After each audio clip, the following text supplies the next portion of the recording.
So today magbabike check tayo. Itong bike na to is isang Mountain Peak Everest na 29er. Itong bisikleta na to binuo ng kaibigan ko during the pandemic.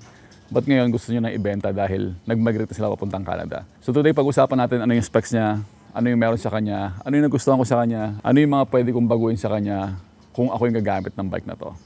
So tara pag-usapan natin yun ngayon.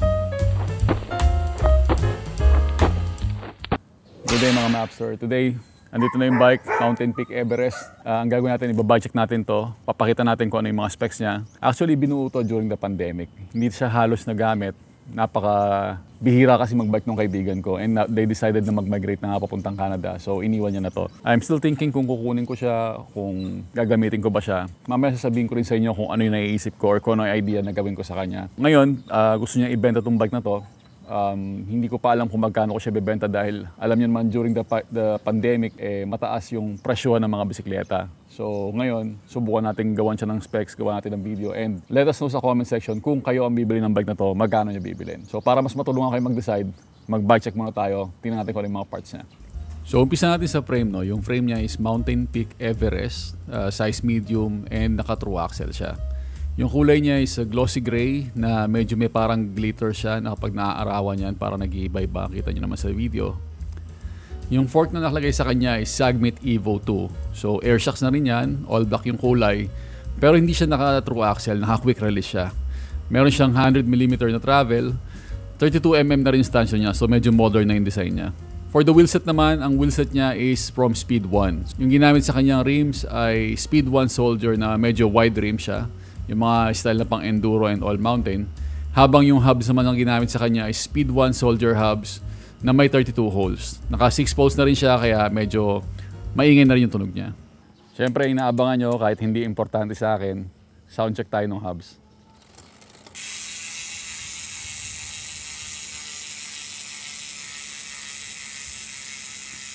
So para naman sa group set, naka 1x setup siya.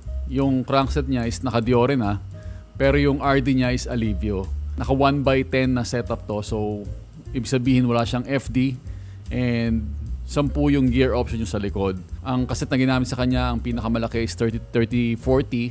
Which I think pwede na. Pero mas maganda kung mas malaki pa sana. Para sa 1x na setup. Para sa brake set, gumamit sila ng Shimano MT200 or yung non-series natin dati. Very reliable tong preno na to. And okay na siya para sa mga budget na setup. Yung seat post niya, nakasagmit siya na seat post. And yung saddle niya is yung Sahu na saddle. I think tong Sahu saddle na to is available to sa online, Shopee or Lazada. Para sa grip naman sa manibela, the bum grips yung ginamit. So yung manibela ginamit sa kanya is riser and mukha siyang pang all mountain kasi medyo mahaba siya. Isa sa mga nagustuhan ko sa ginawa nila dito sa build na to or yung pinili ni Nikon part para dito sa bike na to is unang-una itong Diore na crank. Kasi okay na pinili niya itong Diore dahil matibay na to and sigurado naman na hindi na siya magkakaproblema dahil outboard bottom bracket na din. Sunod na nagustuhan ko is itong preno na pinili niya. Naka MT200 na siya. Ito yung non-series na hydraulic. Ang kagandahan dito sa mga MT200 na to is matitibay siya and pangmatagalan naman na. Kahit budget lang siya, matibay itong mga MT200 kasi dun sa mga unbranded or hindi pa hydraulic na preno para sa mountain bike. So nagustuhan ko rin dito yung pagpili niya ng Alivio na RD. Ayan, naka-Alivio siya ng RD. Although 10 speed lang to, okay na rin to kasi matibay ang Alivio. Kung hindi mo naman talaga totally panta-trail. Tatagal na to sa long ride, sa mga mahahabang biyahe. Hindi kayo magkakaproblema. Kung naalala nyo yung cargo bike ko, naka-Alivio lang din pero okay naman siya, hindi ako nagka-problema. And yung cassette niya is 36, yung pinakamalaki. Although pwede pang laki niya kung medyo maahon sa lugar nyo.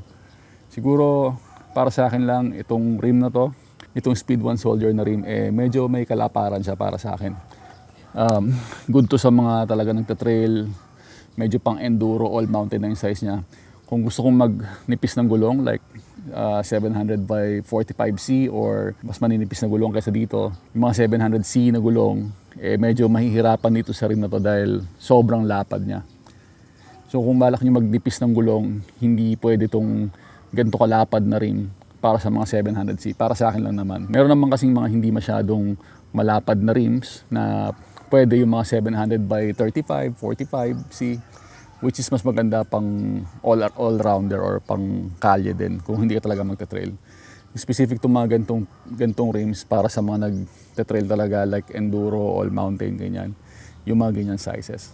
So yun lang naman, pero pwede pa rin kayo makakuha ng gantong size na gulong na hindi knobby or walang knobs na pwede pa rin pang commute. Komportable to kasi malapad siya and malapad din yung magiging ng gulong.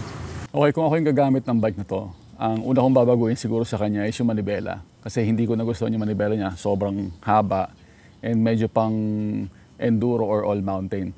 Siguro sa akin ang ipapalit ko doon is yung mga touring bar or yung mga mustache bar na ganito na pwedeng pang touring or pang daily commute. Susunod na papalitan ko is yung fork or yung tinidor. Bala ko siyang gawing rigid fork na lang, hindi na siya may suspension. Since 29 naman, kung mga light trails lang naman, kayang-kaya pa rin i-absorb ng gulong yung mga lubak sa light trails. And napakaganda para sa akin kung makukuha ko yung katerno or katulad ng mountain peak na tinidor na kakulay nung frame niya at design para sa frame na to. Pati siguro yung upuan papalitan ko dahil medyo hindi match sa akin yung ganitong klaseng upuan. Papalitan ko siya ng mas komportable pang touring at pang everyday riding. And syempre, ang isa pang papalit ko sa kanya is gagawin ko siyang single speed. Alam niyo naman na fan tayo ng single speed kaya hindi ko na kailangan yung shifting or yung cambio dahil gagamitin ko siya pang commute or as everyday na bisikleta. Para sa akin, alam ko yung gearing na kailangan ko and magmamatch yun sa magandang crankset na nakalagay na sa kanya which is yung Diore. So para sa akin, pag napalitan ko lahat yun, wala na akong gustong baguhin pa. Gagamitin ko siya as everyday commuter bike ko. Siguro pwede akong maglagay ng rack sa harapan para sa mga gamit ko.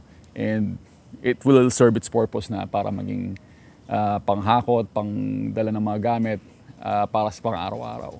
Shoutout pala sa mga kaibigan ko, kay Luis and Nico. So sa kanya yung bisikleta na to. Kung nakikita nyo kami naka-mountain bike, dahil yan, iniwan nila sa amin yung kanyang lang bisikleta at yan, ginagamit namin for now. So, shoutout sa inyo and salamat at mag-ingat kayo palagi dyan. Alright, so that's it for this bike check. Kung tatanungin nyo ako, gusto ko yung bike pero hindi pa ako sigurado kung kukunin ko dahil baka hindi ko rin siya magamit and syempre kailangan ko rin siyang gastusan. Pero kung gusto nyo yung bike or interesado kayo sa bike, please let us know sa comment section kung magkano nyo siya bibilin para magka-idea kami sa pricing and mabenta namin na maayos yung bisikleta na to. Let us know sa comment kung magkano nyo bibilin itong bisikleta na to. If gusto nyo pa makita iba pang detalye at mga pictures, check yung aking website, lawrencemap.com. Ipopost din natin doon itong bisikleta na to. Thank you everyone for watching. Go vegan. Testing, recording, microphone check. 1, 2, test, microphone. Precise, kaya binunya itong bisikleta na to. Okay. Tapos, susunod na scene. Stop mo lang.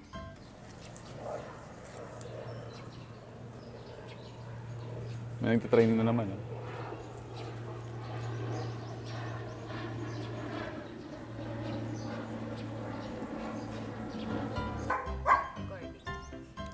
Good day mga Mapster.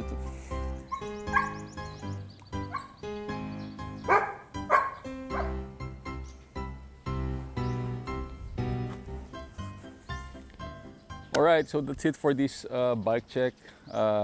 Kung tatanungin nyo ako, gusto ko yung bike pero hindi pa ako sigurado kung kukunin ko dahil baka hindi ko rin siya magamit and syempre kailangan ko rin siyang gastusan.